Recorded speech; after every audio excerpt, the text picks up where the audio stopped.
genuine love is the sincere and earnest internal desire for the well-being and blessing of everybody else.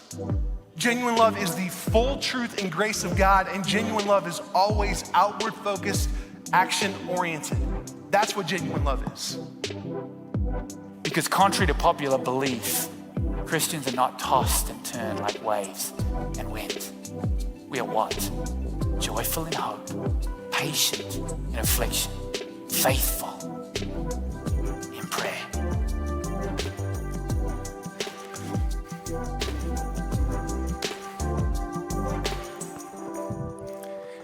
Well, good morning, everyone. It is great to be together. I got a question for you this morning as we begin.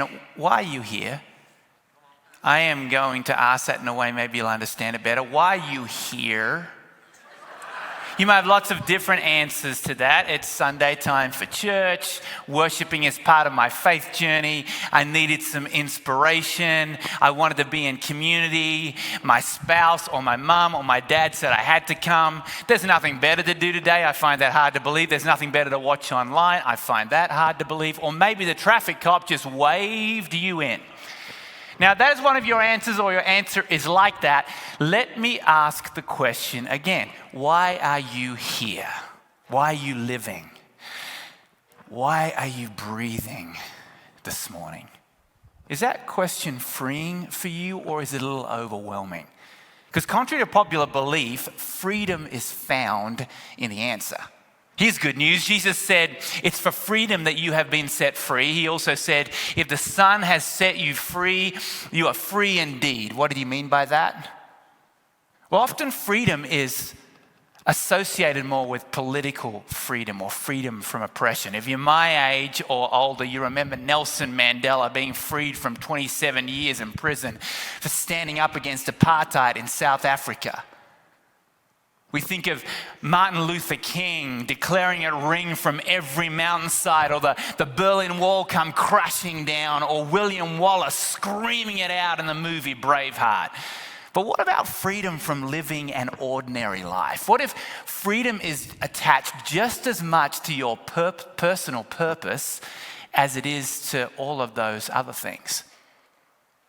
So today we conclude our 10-week message series called Contrary to Popular Belief, where we've been in the book of Romans chapter 12, looking at the marks of a Christian, those things that make us look more like Jesus. Let's recap a few of those. Genuine love, honoring others, humility, being joyful, patient, faithful, prayerful, practicing empathy, hospitality, living in harmony. Well, what now?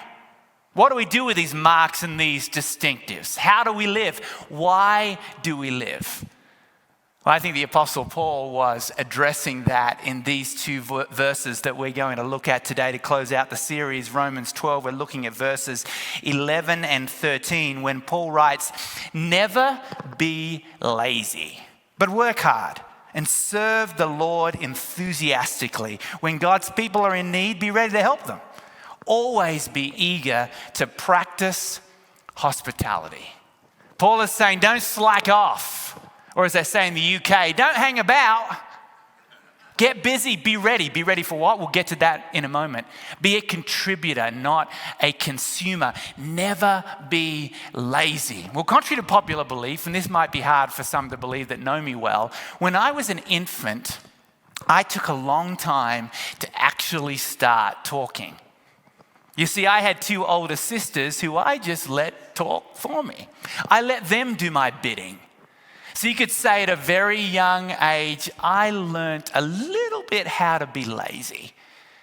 My mum often says that I spent the rest of my life talking to make up for it. The house I grew up in, we had one of these. Does anybody know what this is? It's a clothesline. It's a washing line. In Australia, not everybody has dryers.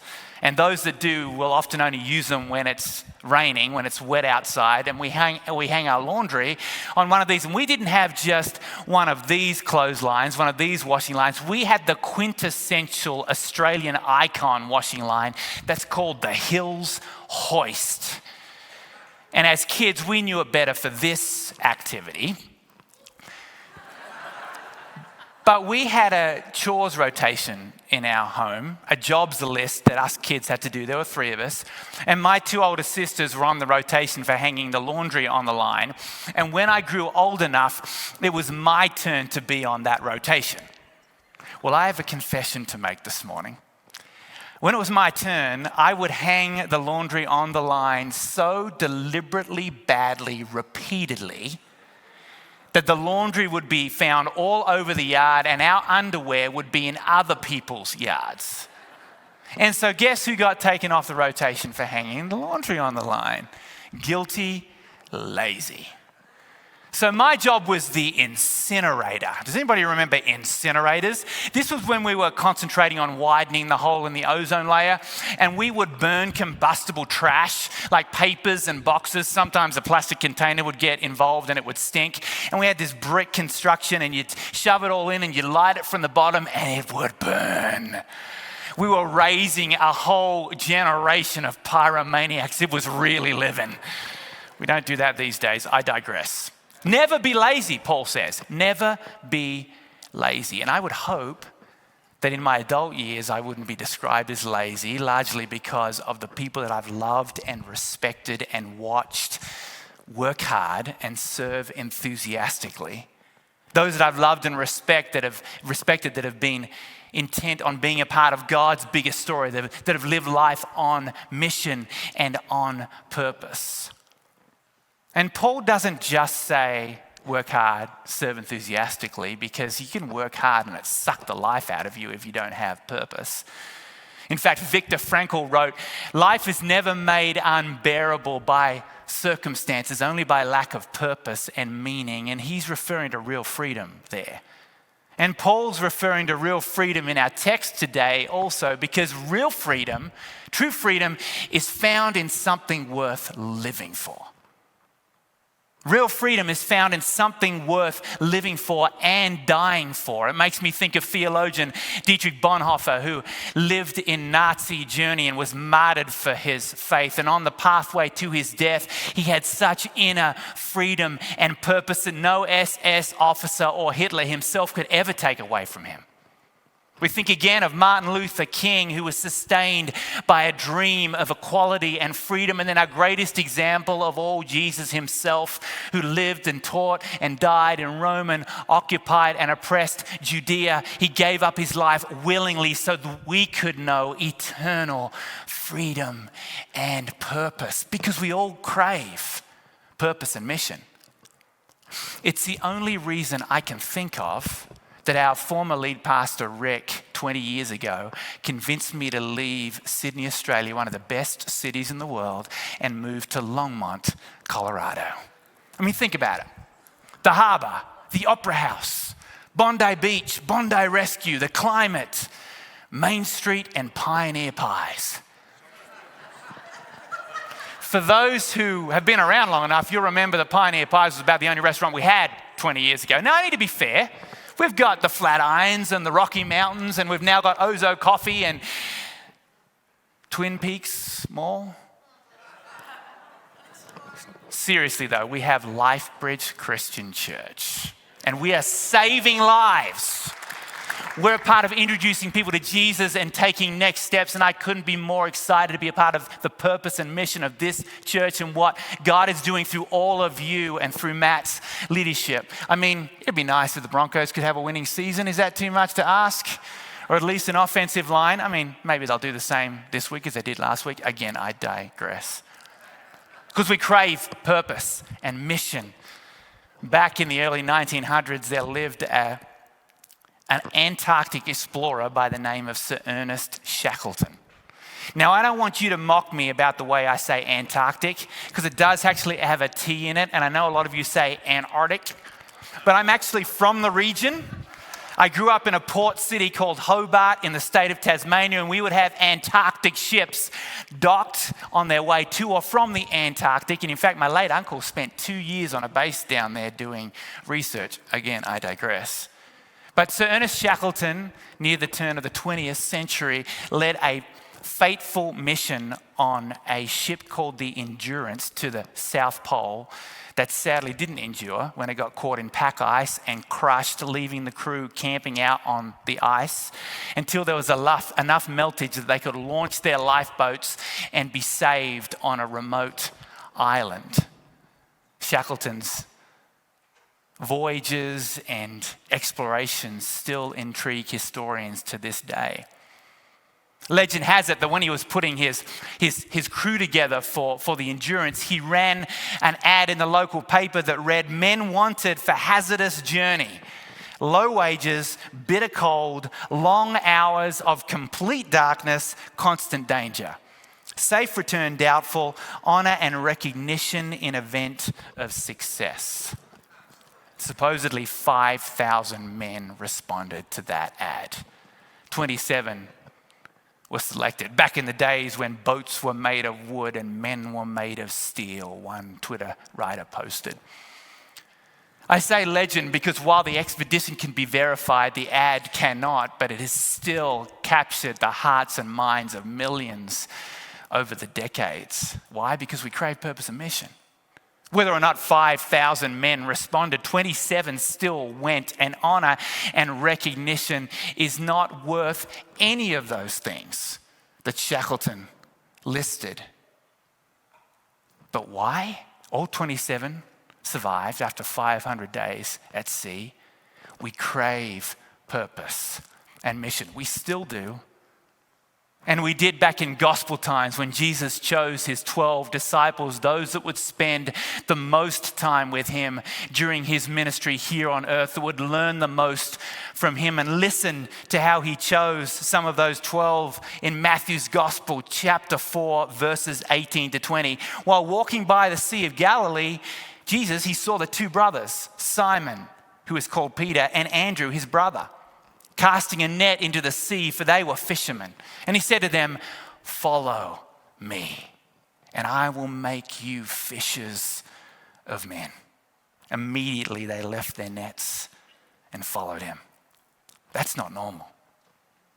That simple line, immediately they left their nets and followed him, has so much weight and complexity to it, because they just up and left their jobs, their hopes, their dreams, their families, and who knows what else, because Jesus' words communicated purpose and mission. Listen to verse 21 and 22.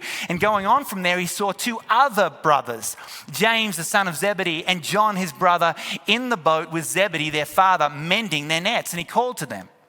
Immediately they left the boat and their father, and they followed him. And their lives would never be the same again. We crave purpose, mission, freedom. And what do we get when we give our yes to Jesus?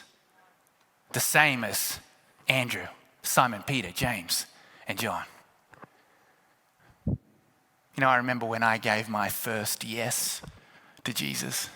I wasn't on a fishing boat and Jesus wasn't standing on the shore. I was in a room similar to this one, except smaller and older. I wasn't older. I was about 10 at the time, but it feels like it was yesterday.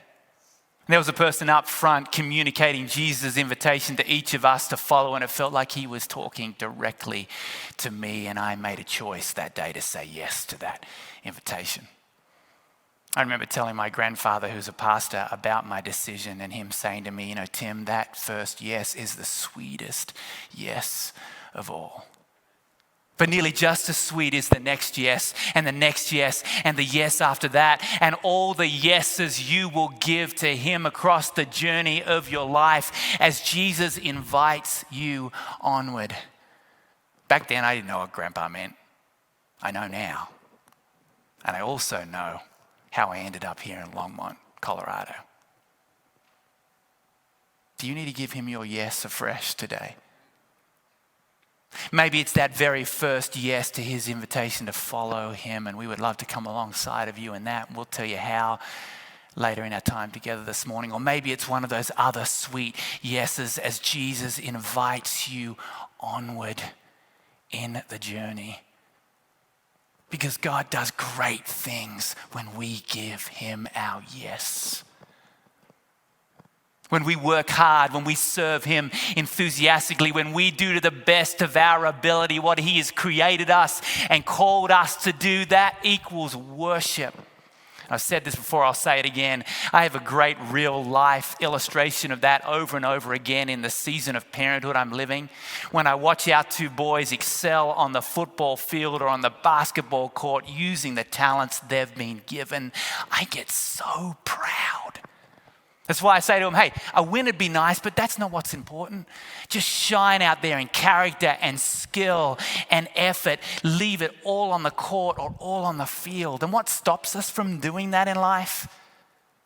It's when we overthink it, when we get too much up in our heads. It's when we think it's all about us and our own strength and effort. That's why the writer of Hebrews 12 challenged us to throw off everything that hinders and the sin that so easily entangles, and run, Forrest. And you got people on the sideline, a crowd of people cheering you on. Go.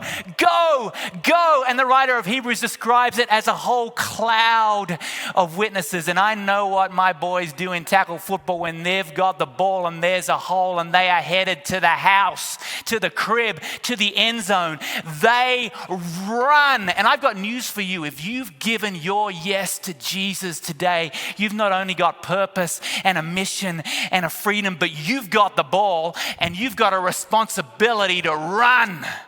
And that's what we've been talking about these last 10 weeks. We've been giving you the marks, the distinctives, the qualities, and the plays for the playbook so you can run the race enthusiastically.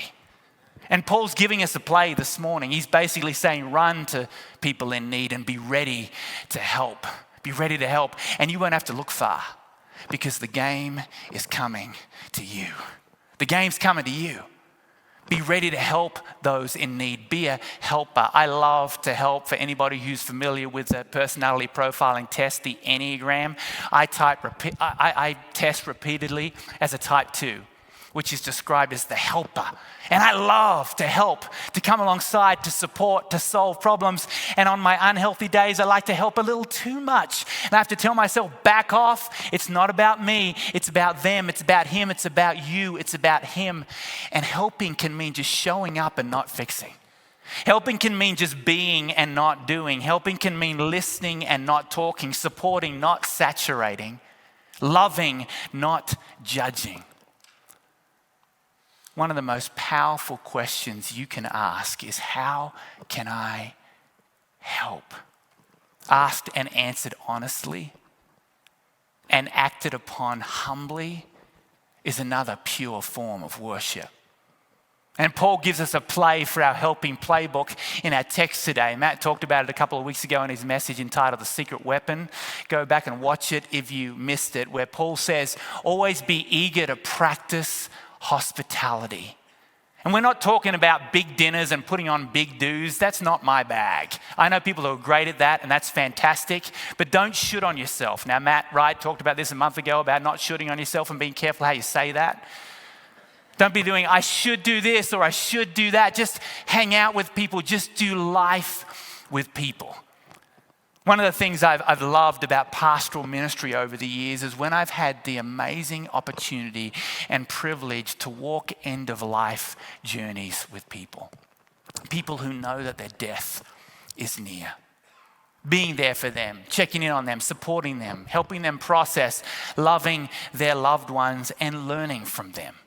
One of the big things I've learned from people that are facing their imminent death is this: we have purpose and mission right up until our last breath.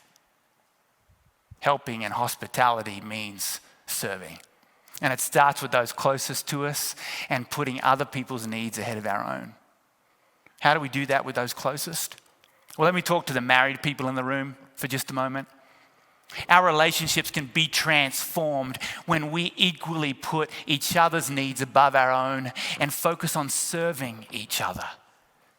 Our moments of intimacy can be transformed when we equally put each other's needs above our own and focus on serving each other. And while you're thinking about that, let me talk to the single people in the room. Your outlook and purpose can be transformed. The single people online, your outlook and purpose can be transformed when you focus on helping and serving and practicing hospitality towards those around you, because you have a unique opportunity to do that as a single person. And the parents in the room, how do we serve our kids? How do we show our kids, firstly by example, what to do with the ball that they have been given? When we serve another, we are serving the Father. Because we are never closer to the heart of God than when we serve. And Matt reminded us a couple of weeks ago that hospitality doesn't mean entertaining. In fact, biblical hospitality, as Paul is getting at, is about meeting the needs of the person in front of you and helping them feel valued. It's valuing the server in the restaurant who might be having a bad day. It's valuing the TSA worker at the airport who's taking their sweet time processing the security line in an understaffed situation. Maybe you should just get to the airport a little earlier. It's valuing the police officer who pulled you over because you actually were speeding or you actually did run that red light. It's valuing the person who hasn't had the same opportunities as you, fortunes as you. It's valuing the person who's different than you, looks different than you. It's valuing the person who deep down, even though we don't want to admit it, it's a sad part of our human condition that we all have a bias. It's valuing the person who we subconsciously or consciously think is less than. Biblical hospitality is about making room for other people, letting them speak, for their experiences, their points of view, even if we don't agree. It's extending generosity, not judgment, because we will never lock eyes with anyone who's less loved by God than we are. And contrary to popular belief, contrary to what the media would have us believe, because it doesn't sell, Christians value everyone. Christians value and love everyone. Back to Hebrews 13, verses 1 to 2. Keep on loving each other as brothers and sisters. Don't forget to show hospitality to strangers, for some who have done this have entertained angels without realizing it. Blogger Emily Freeman writes, I don't care if you're the president or the janitor. Your ability to bring glory to God by simply being the person you fully are and embracing the job you've been given to do is a uniquely human privilege. You see, Christ is in you, and he wants to come out through you in a way he won't come out through anyone else. You've been given your two hands, your sick parents, your rotting back door. You've been given your extra deadlines, your diagnosis. You've been given the children at your table. But you've also been given your sense of humor, or your skill for writing, or your passion to bring light to dark places. You have been given a heart for orphans, for animals, for food, or for the poor. You've been given your life, and you've been given what you hold in your hands, the ground beneath your feet. You've been asked to show up. How do I know? Because you were born. So show up as you are, not as you think you ought to be. Don't run from your purpose, no matter what it is. Because there isn't one great thing you were made to do. There is one great God you were made to serve. And throughout your life, you'll do that in a million little ways. Be a contributor, not a consumer. And Jesus told us what to do with these lives we've been given in one of the most amazing interactions in the Gospels, again with Peter.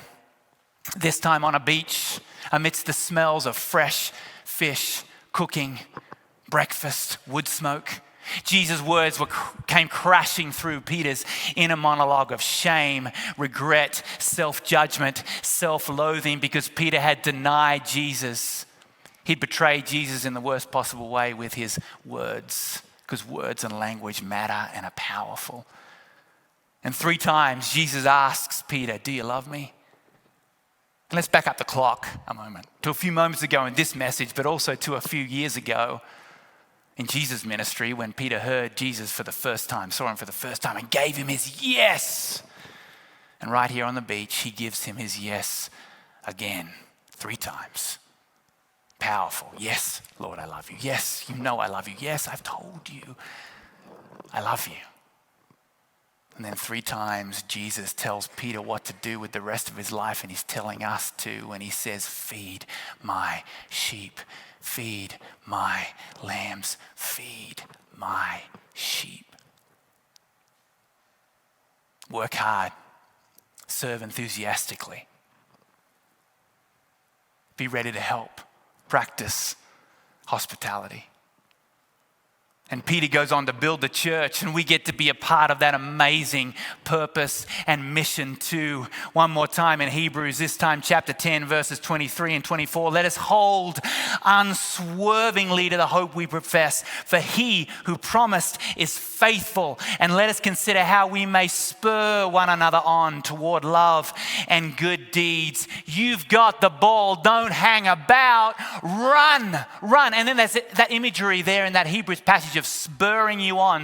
A spur, translated literally as a ball with a spike on it on a horse rider's boot, or a ring with a bunch of spikes used to propel the horse forward. It's inhumane imagery, but intended to remind us to get going, because we have a responsibility as Christians to work hard, to serve enthusiastically, to be ready to help, to practice hospitality, to feed sheep. And real freedom is found in our purpose and from being contributors. We have responsibilities, and G.K. Chesterton talks about earthly responsibilities, temporary freedom when he writes, most modern freedom is at root fear. It's not so much that we are too bold to endure rules. It is rather that we are too timid to endure responsibilities. Whew. We've got responsibilities to love, to serve, to introduce people to Jesus, to take next steps, to invest what we have in building the kingdom. Followers wanted for hazardous journey. Jesus said it wouldn't be easy. Low wages, bitter cold, constant danger, long hours of complete darkness. But remember, in the darkness, God is still good and is still light. Safe return doubtful, but we know where we're headed. We're headed to the house. We're headed to the end zone. We're headed to eternity. Honor and recognition, an event of success. Are you in? Are you in? Because contrary to popular belief, when we give Jesus our yes, one day we will stand face to face with Jesus. And because of his grace and his calling on our lives, we can get to hear, well done. And that's more honor and recognition than we'll ever deserve. Why are you here? God knows. So ask him. One of the most powerful prayers you can ever pray, and I try to pray it daily, is this: Lord, your kingdom come. That's purpose. That's mission. Lord, your kingdom come. Your will be done in my life and in the lives of those around me. Lord, here I am. Send me as I give you my yes today. And so at the end of this 10-week message series, we'll give him your yes afresh this morning. Or maybe it's your yes the first time to Jesus' invitation to follow, the sweetest yes of all. If that's you this morning, would you find one of us after our time together in here, if you're in the room, or out in the lobby under the New Here sign? Or would you text follow to the number on the screen? If you're online, if you text follow to the number on the screen, and we will follow up with you. Or maybe it's that next sweet yes to the onward journey with Jesus. Those next steps we're always talking about. If you'd like support, we would love to meet with you after our time together, or you can also text follow to the number on the screen. Because Jesus' invitation is personal. Follow me. How will you respond? Work hard, serve enthusiastically, Paul says. Because I guess why you here is the wrong question. The right question is, what are you going to do with the ball? Let's pray to you. God, thank you that we have purpose, mission, freedom, hope, destination when we give you our yes. And so God, as we let the words of this next song, this song of commitment wash over us, show us what our yes needs to be today. And maybe give us the strength to say yes for the first time. Inhabit our yes, Lord. As we say yes to serving you and being a part of your eternal story. Lord, thank you. It's in your name we pray. Amen.